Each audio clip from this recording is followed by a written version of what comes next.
প্রায় ১৭ বছর পর আবারও দেশে প্রতিযোগিতামূলক নির্বাচন। দিনভর যেখানে উৎসবমুখর পরিবেশে ভোটাধিকার প্রয়োগ করেন নাগরিকরা, তরুণ প্রজন্মের ভোটারদের স্বতঃস্ফূর্ত অংশগ্রহণ ছিল এ নির্বাচনে। কিছু বিচ্ছিন্ন ঘটনা ঘটলেও বড় ধরনের সহিংসতা ছাড়াই ভোটগ্রহণ শেষ হওয়াকে বড় সাফল্য হিসেবে দেখছেন বিশ্লেষকরা। তাদের মতে আজকের এই ভোট শুধু সরকার গঠন নয়, বরং ভোটাধিকার পুনরুদ্ধারে ছিল এক বড় পরীক্ষা।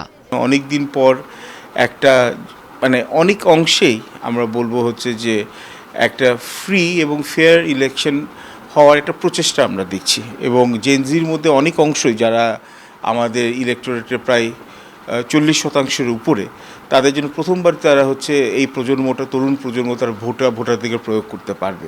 নির্বাচনে আইনশৃঙ্খলা বাহিনীর তৎপরতা ছিল দৃশ্যমান, তবে প্রচারণার ধরন এবং গণতান্ত্রিক শিষ্টাচার নিয়ে বিশ্লেষকদের কণ্ঠে ছিল কিছুটা আক্ষেপ। আমি হাবুট নাবুট নিয়ে আসলে চিন্তিত না। এই কারণে হাবুট নাবুটের যতই আপনি গণভোট করেন, পার্লামেন্ট হচ্ছে সর্বোচ্চ।